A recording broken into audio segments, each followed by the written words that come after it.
is former Trump campaign aide George Papadopoulos. Washington. Most Americans probably had never heard of George Papadopoulos until Monday, when it was disclosed that he pleaded guilty October 5 to lying to federal investigators looking into possible Russian intervention in last year's presidential election. So who is George Papadopoulos? He's a 30-year-old, self-described oil, gas and policy consultant who served as a foreign policy advisor to Donald Trump's presidential campaign. Before joining the Trump team, Papadopoulos was an advisor to Ben Carson's campaign for president. Trump identified Papadopoulos as one of his advisors in a March 2016 meeting with the Washington Post editorial board, during which the then GOP candidate described Papadopoulos as an energy consultant. "Excellent guy." Papadopoulos includes that endorsement from Trump at the top of his LinkedIn page.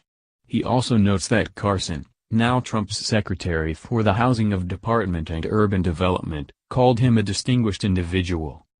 Papadopoulos claims on his LinkedIn page that he has participated in business, policy and oil and gas conferences in the United States, Europe and the Middle East. He says the State Department nominated him as a top 5 finalist to represent the United States in 2011 at the Emerging Leaders UNESCO Forum in Paris. Papadopoulos graduated from Niles West High School in Skokie, Ill, in 2005, and earned a bachelor's degree in political science and government from DePaul University in 2009.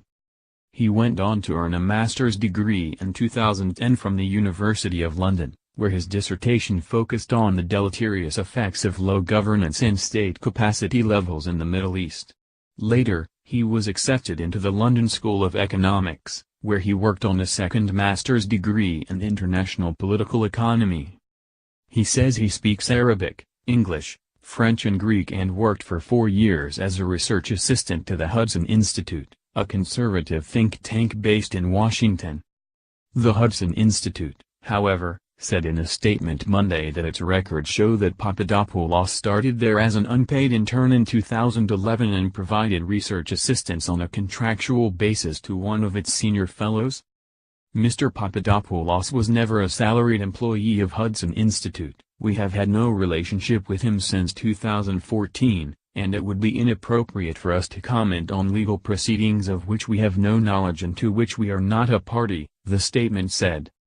According to court records released Monday, Papadopoulos pleaded guilty to lying to federal investigators about his interactions with the people to the Kremlin.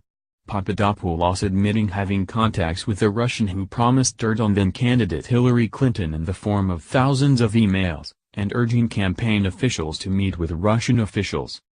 More, charges against Paul Manafort, Rick Gates and George Papadopoulos, what we know now. More, Mueller files criminal charges against Trump aides Paul Manafort, Rick Gates, and George Papadopoulos.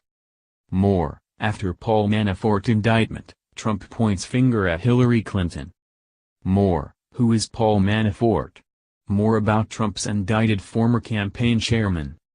Also Monday, Special Prosecutor Robert Mueller filed criminal charges against Trump campaign officials Paul Manafort and Rick Gates, alleging that they hid millions of dollars they were paid by pro-Russian Ukrainian groups for lobbying efforts prior to joining the Trump campaign.